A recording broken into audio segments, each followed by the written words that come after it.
afternoon, guys. It is blimmin' hot. Oh my god, it is absolutely roasting. I know I keep complaining about it, but I don't know, I don't mind the hot weather really, but this is really sticky and you can't do anything.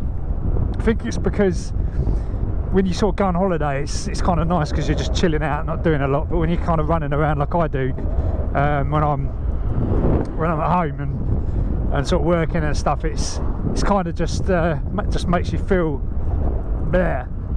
Anyway, back on the bike, obviously. Isn't a normal vlog. What I'm going to do today is I'm going to head over to, there's supposed to be this new cycle track which they're supposed to have spent a fortune on.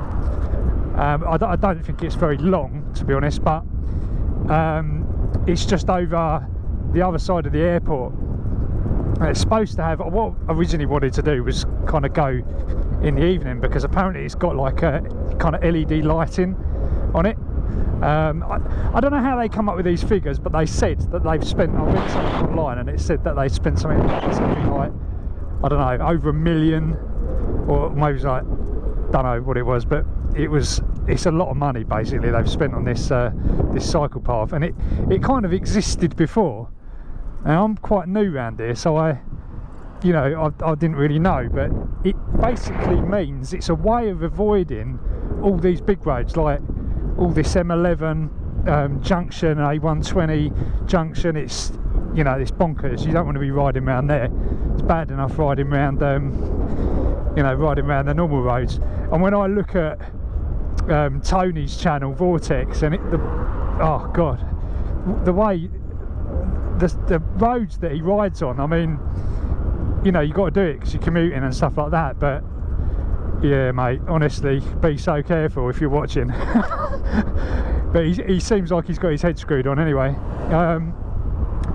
Having come from a motorcycle background, of course, which of course I don't come from that background, so that's why I'm a little bit more, I suppose, I don't know, I'm just probably a bit overcautious, to be honest. But this warm air is blasting me right now. I mean, normally you're riding along at this sort of speed and you're getting a nice cool breeze, but jeepers, this is mad.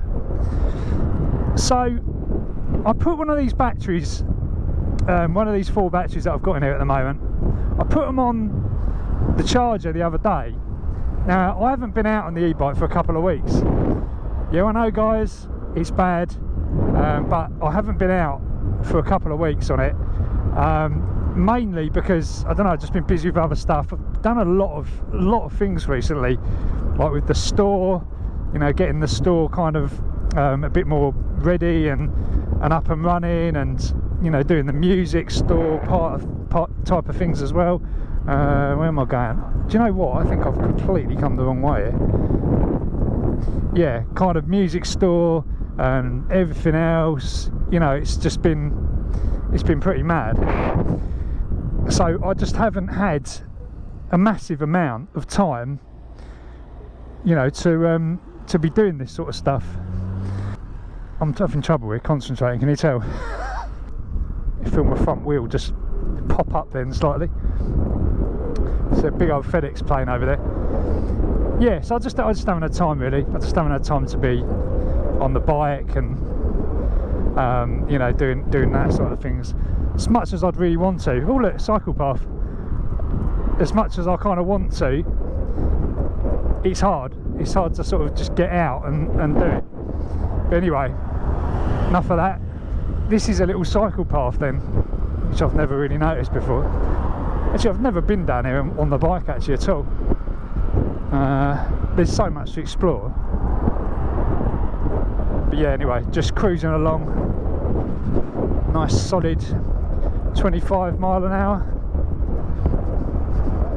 Got a squeak from down here somewhere. I don't know what the hell it is. It's really annoying. Yeah, so I stuck one of these batteries on charge. Well, I charged all of them, and I've left it. I left the bike for a couple of weeks. This is where I was going with that story. And came to find the batteries, you know, came to sort of check them out, give them a little top up before I sort of paralleled them together with the harness and everything. I noticed the voltages, each one was very different. You know, one was 40 volts, one was 41 volts, you know, and the other two were kind of close around that. So I'm not sure whether these batteries do balancing inside, but we've had this conversation before, whether it's active balancing or what, but something strange is going on. So I put them on the charger thinking, right, we'll just top them all off and then they'll all be exactly the same again. And they all stayed on the charger for, I don't know, a couple of minutes I suppose, and then it just kind of tripped off. One of them came up with a red flashing light on the charger. Now this red flashing light normally it's actually a solid light, it's not a flashing light. It's a red light in a triangle, and the red light basically means temperature or kind of an error or a problem. Normally it's temperature. On the battery itself it's got a red light as well, and that has got a temperature sign by it, like a little you know, thermometer mark out. So yeah, a bit weird, but it wouldn't charge, so I kept taking it off, putting it on, nothing happened. So what I've got is I've actually got it in, I've assembled the battery, as you'll see from the other video, probably yesterday's video now. I paralleled them together and got my little meter, my amp clamp, to see if, you know, there was any difference between, major difference in kind of current flowing between one battery and the other. Thinking, you know, maybe it's going to be like, you know, ridiculous. Maybe it's going to discharge. One's going to discharge into the other one really quickly, and it's going to be like, you know, create a load of heat and be dangerous. But actually, it was only like 2 amps. It was about 2 amps it peaked at, and then it just sort of settled. So I don't know what it's all about, but I'm going to give it a discharge and then give it another charge up and just see what happens. I think I spoke too soon when I said, oh yeah, you know, it's been a year, like these batteries have been fine, but I don't know. So yeah, I mean, there's a couple of battery companies out there that have kind of mentioned about you know, helping us out with a battery, and so, you know, just kind of promote their products. You know, I've spent a lot of money, a lot of time researching my own kind of stuff. I think it's quite interesting if I can test different things, you know, different products. Basically, if you're an e-bike brand, give us a shout, because there could be some interesting stuff to happen.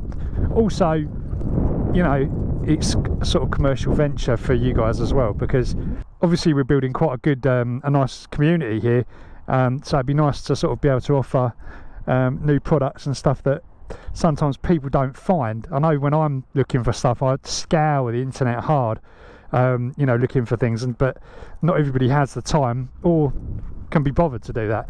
Anyway, this is the cycle path. I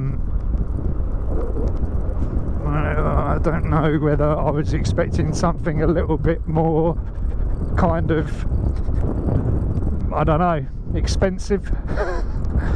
Doesn't look like something that would have cost £1 million.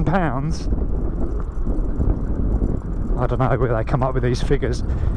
It amazes me actually where they come up with. Can you hear this squeaking? What the hell is that? Yeah, it amazes me where they come up with all these kind of these numbers for building, and I won't go into it, but you know, they quote all these ludicrous figures. Well, this is a bit better. Oh, that didn't last long, did it? So where's the LED lighting then? Can't see much of that. Maybe it's pretty bumpy. Maybe this is where it starts and this is just the lead up to it. This looks a bit better. Yeah, nice. This is quite smooth. So yeah guys, you can see the massive busy road there, which is the M11. M11 or A120? Probably M11, I think it is the motorway. And then Oh yeah, this is good. This would be amazing on the skateboard. So that can't be it, surely. Let's go up here.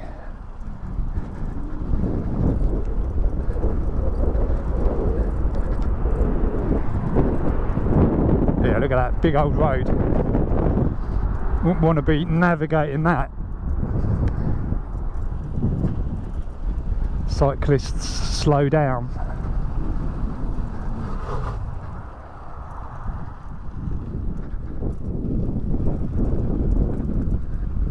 Yeah, so that was a blatant lie, or probably the news just exaggerating things about LED lighting. Just a few reflectors basically, isn't it? Right, oh well. Anyway, cyclists give way. I mean, it's pretty cool, isn't it, actually? It is pretty cool cut through. I mean, this would have taken, this particular bit would have been, there would have been quite a lot of groundwork to actually get this level or above the level of that field. This is higher. We're cruising along higher than the rest of it. What are these then? Maybe they light up, I don't know. I wanted to see some LEDs. Where are we?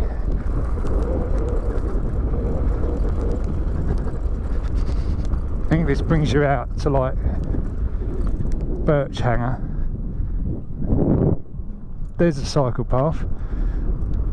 So that's pretty uninspiring really, wasn't it? I mean, it's alright, wasn't it? It wasn't bad. It's good that I suppose it links this little area. I don't even know what this little area is, but pretty much think it's Birch Hanger Village.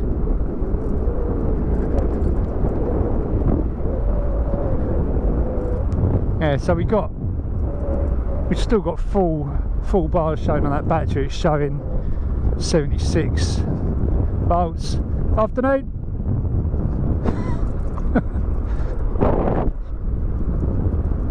Yeah, it must be Birch Hanger Primary School there. Oh, I thought that might be a little shop. They had a little ice cream sign out the front. Could do with a drink, you know. Nice i3.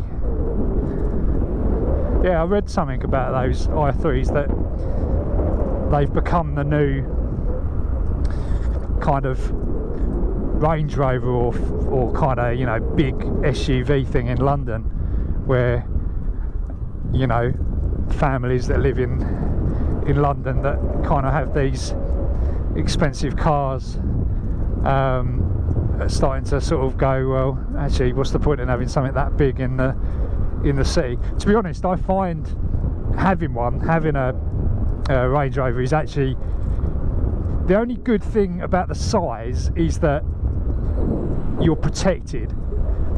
You know, that is the good thing. You're in a lot of vehicle, which personally I think is a good thing. There you go. Yeah, I mean, especially, you know, when Sarah goes out in it, you know, I'd rather her go out in that than some of our previous cars. You know, it's just, there's just so many idiots on the road.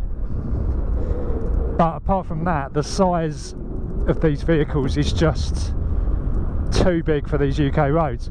And this is the thing with the Tesla as well. That's even bigger and heavier. So I don't know. I mean, oh, I know where we are. I thought this come out here. Yeah, so it's an interesting one.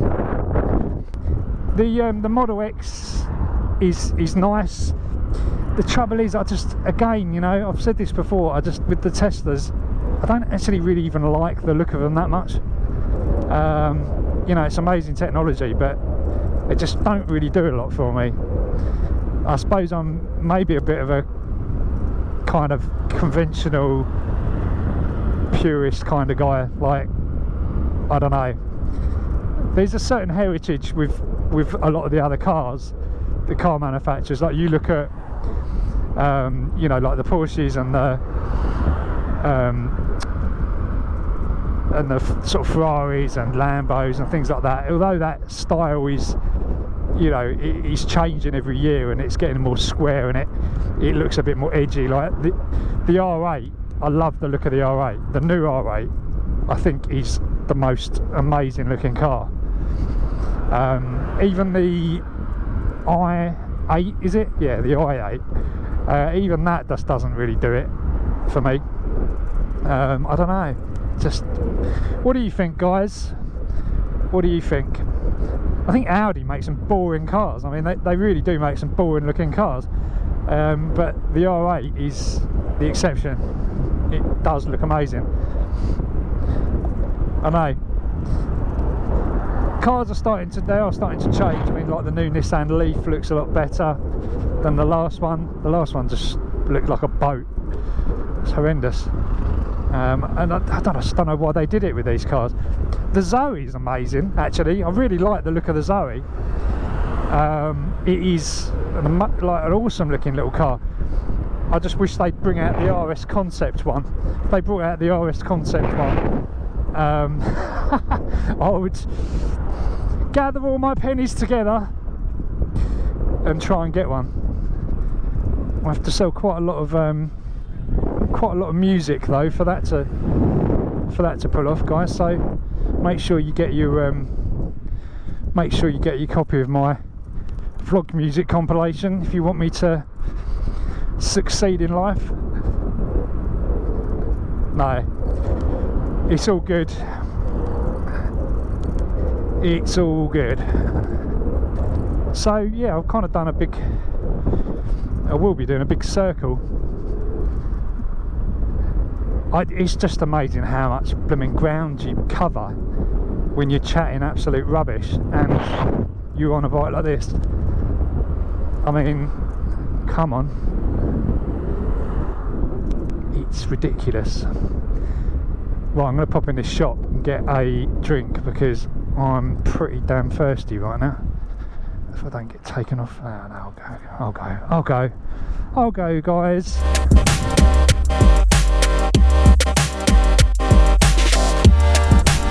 Back on the road, guys.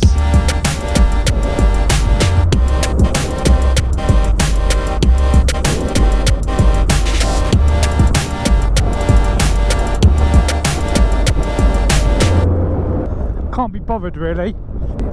In the heyday of e-biking, I would have been like racing that car. So I just stopped, got a water. I'm back on the road back now. So interesting like little cut throughs and little routes. That's definitely useful if you wanna, well for me, if I want to go to the town that is, I'll check my little bag, make sure, always the way, innit? Yeah, my little town, which is the biggest town which is near me, which is Bishop Stortford. So if I want to get to there, that's probably one of the easiest ways without going all the way over here just to go back, which is going to be a complete waste of time and energy, literally energy. So that's quite good. Yeah, if I do that, if I ever need to do that again. Last time I went into the town on the e-bike, it was fantastic because I went straight to the town and then just went straight into the shopping centre to pick something up, I think, from like, I don't know where it was, but it was a shop, and I just rode straight in there and then just walked the bike in. So no parking, no aggro, no like, you know, even the Twizzler, you've still got parking, you've still got to pay for parking, or you've still got to park somewhere that's nowhere near where you want to go. So with the e-bike, it's just awesome. Now we're doing, I mentioned this in another video, probably the last one I put up. This one will probably come after. Yeah, I was saying that we're going on a road trip, so we've hired a done like a thing. Oh god, potholes! Bloody hell! Wah! Should remember that from the Twizy coming down here, because the suspension on the Twizy's rock hard. Yeah, so we're getting this. We're hiring this camper van, which is basically like a motorhome. Really, it's huge. It looks so awesome. There's a few videos back, I think, quite a few, where we actually went to see it quite a long time ago now, when it was cold. And yeah, so we're getting this thing. We're doing something with this company. I'm going to get some nice shots of it for them, like drone shots and stuff.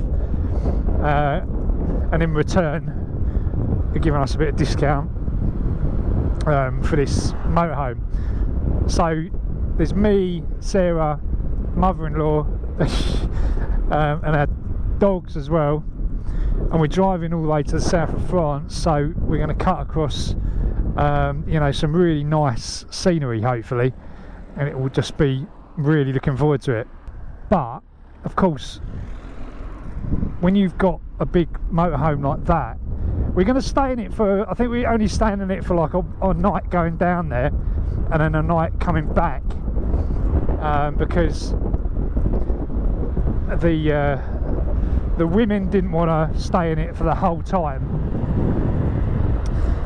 I'd happily just stay in it, but I think we've got a villa anyway somewhere where we're just going to stay, so it's going to be quite good. But yeah, so it should be good, guys. But I'm just wondering what mode of transport to take. I don't know if I'm going to be able to fit an e-bike in there. It would be fantastic to ride an e-bike around, you know, some of those areas, like you know, you're on the edge of like the Alps and stuff in some of those places. So it would be fantastic to do that. Imagine the footage, imagine the video that I'd get. But I don't think it's going to be possible. Where am I going? I need to go down. I need to go down here. This is my new little cut through. Other than that, I've got the boosted board. That's quite small. Or do I pick up one of them scooters? You know, those what they call Xiaomi or Omi. They look awesome. I've been looking at all those for ages. Actually, GearBest did offer one to me a while back. I think I had to pay something towards it, but they did offer. They were offering something, but stupidly just didn't have the chance to get back to them about it and stuff like that. So I need to follow up on some of these things because I'm missing out. But yeah, that'd be quite cool as well, because that's a little bit less. You can do more miles, you can do more distance on a scooter than a skateboard before you, oh god, before you start flaking out and your legs start hurting standing up. At least you got the thing to hold on to at the front, and it's a little bit smoother because the wheels are a bit bigger. E-bike would be the ultimate though. Just don't think I'm going to be able to fit it in with everything else. Anyway, whatevs, we'll find some way of doing something. Whoa! So we came up here the other day and did this golf in the end. It's really blooming good. It's amazing what they've done. They must have spent an absolute fortune on it.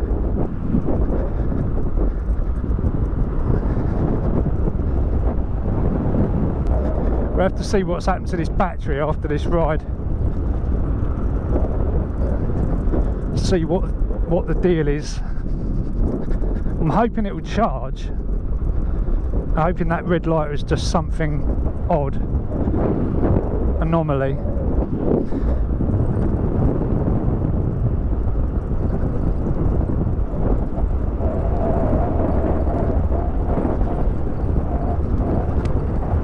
Brilliant, 3,000 watts now up here. Oh, brilliant bumpy, isn't it? God.